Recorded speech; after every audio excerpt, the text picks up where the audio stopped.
When the concubines were in bed, the noble concubine advised everyone to take care of themselves and cheer up. The new concubines who were selected by the palace were about to enter the palace, so they should not be compared, but the emperor ordered the father-in-law to go and call the empresses because of official duties. Scattered. The palace maids stayed in the palace maid's office, and Aunt Fong warned the maidservants that no one could take care of others here, and they were seeking more happiness for themselves. After Aunt Fong left, Ling Long and Jinxiu were jealous because of Yingluo's praise from Director Wu, and they made things difficult for Yingluo, but Yingluo ignored her. They picked up the teapot and poured water on Yingluo's bed. Yingluo was not afraid, but instead taught everyone a lesson that she was not here to make friends, and warned auspicious people to be kind and to know how to protect themselves. Yingluo was lying on the bed, thinking of how her sister Yingning, who brought her up by one hand, was lying in the coffin. She felt cold at people who didn't care about right or wrong. She insisted on entering the palace regardless of her family's obstruction. Family, the purpose is to trace the real cause of death of my sister. Mrs. Yu claimed to be sick to avoid sleeping, and colluded with her good concubine Yi to help her cover it up.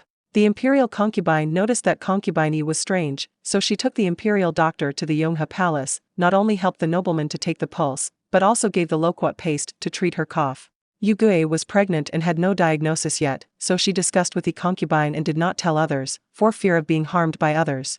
The concubine went to ask the empress to help the noble lady, claiming that the noble concubine had poisoned the medicine, but no poison was detected. Concubine Gao insisted that the concubines and concubines committed unpardonable crimes, and demanded that the empress do not have favoritism or favoritism. Seeing this, the concubine didn't want to embarrass the empress. She admitted to the imperial concubine that she was wrong and let her handle it, just asking the imperial concubine to calm down. When Aunt Fong was working among the palace maids, she led someone to check whether they were carrying prohibited items in their bags. She dug out a porcelain bottle containing powder from Yingluo's bag and blamed Yingluo for bringing items outside the palace into the palace. Yingluo lied that it was the soil she brought from her door, which escaped Aunt Fong's suspicion. Later, when Yingluo and Mammy Zhang in the embroidery workshop were alone, Yingluo asked her about her sister, Yingning, but Mama Zhang reprimanded her and reminded the servants not to call the concubines by their names. Mammy Zhang led Yingluo and the others to measure new clothes for Mrs. Yingluo, and Yingluo saw that concubine Yi was swept away. Mammy Zhang told them that in the position of concubines, sometimes even the lowest palace maids were inferior. When measuring Yuguren's size, Yugui's heart thought that the loquat paste she was fed was poisonous, but she didn't know why it couldn't be detected. Yingluo wanted to explain, but was angrily reprimanded by Zhang Mama not to talk about things you don't know. The noble person asked Yingluo to explain. Yingluo said that the old leaves of the pipa are not poisonous, while the new leaves and the core are poisonous.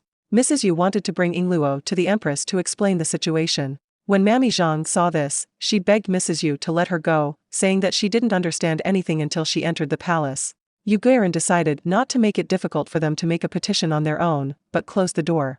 Mammy Zhang punished her by kneeling in front of the embroidery workshop because of what Yingluo had done, thinking about her faults until the next day, when all the maids mocked her.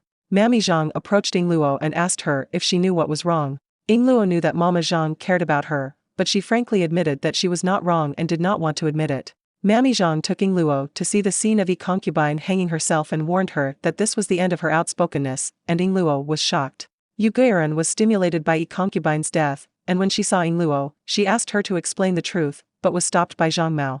Mammy Zhang took Yingluo away and told her that the words she said could not save the overall situation. This time, she was lucky. Yingluo thought of her sister, but she felt that while a concubine was going to die, she could give it a shot, but she was too cowardly, so she felt injustice. Yingluo said that if it was her, the spit of thousands of people would be able to dry themselves until the day the truth came out. Yingluo was angry and beat the Lingbai to vent, but she met the emperor passing by and asked for 30 sticks.